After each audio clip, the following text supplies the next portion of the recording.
Uh, First of all, I want to congratulate you on just about everything you've ever done. I mean, you are truly an international treasure, and uh, Thank you. your acting is so stellar and spot on. I mean, was that a gift from the very beginning? I suppose it's that strange thing where you look at children acting and you go, what can I teach them? I mean, I think, probably from a young age, you have an ability to step into somebody else's head. I think we all have it to begin with, maybe. So I always wanted to do it. It was a form of escape, but I didn't know I could do it until I was, in my 20s. Somebody was asking me to be in something and paying me for it. Wow. Yeah. And congratulations on Silo. What a very interesting science fiction thriller series this is. It's very claustrophobic for the audience. It's quite claustrophobic for us, and I mean, strangely enough, I mean not just on the days when you're working, but sometimes when you're going home and thinking about tomorrow's work. It's like you're going to plunge down to the bottom again, into this extraordinary airless world. But congratulations on following the plot. Yeah, yeah. It is complicated, but but it yields rewards. It really does. Yeah, well, there's a difference between complicated and convoluted, and this is a complicated plot. It makes the audience work. It's like, anything worthwhile, including Shakespeare, it has to, the audience has to be involved. Exactly. And yeah, and you learn that fairly early on. You think, gosh, I got to pay attention to this. Um, and visually it takes you somewhere you've never been before, I think. Do those sets really inform your character? I mean, I know there's a little CGI, but I think those sets are mostly practical. Yes, I mean the CGI is a small portion of it, really.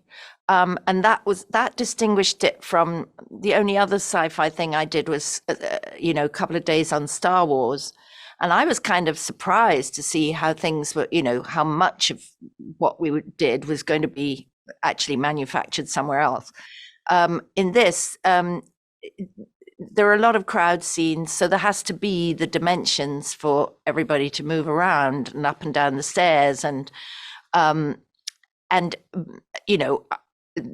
you see these great big swirling machines that are pumping the air around this silo, and just the gigantic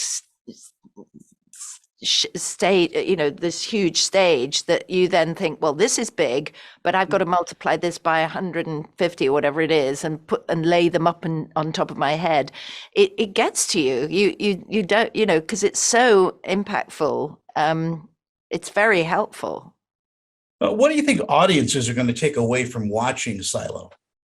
Goodness knows. I mean, I think, well, because they're also different age groups are going to get different things from it. I think there's something for everybody in it. But, I think there'll be people who are quite philosophical, who'll be sort of seeing it as a metaphor for how we have lived in the past and how we might live in the future, and why we allow ourselves to be subjugated, and what fears we have that keep us under control, and should we be penetrating that wall of lies that people tell us, or should we just shut up and put our noses to the grindstone and get on with life? Those are the sort of philosophical questions.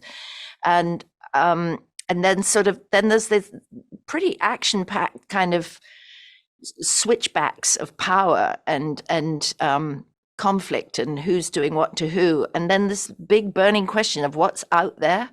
How do they ever get out? Will the environment ever change?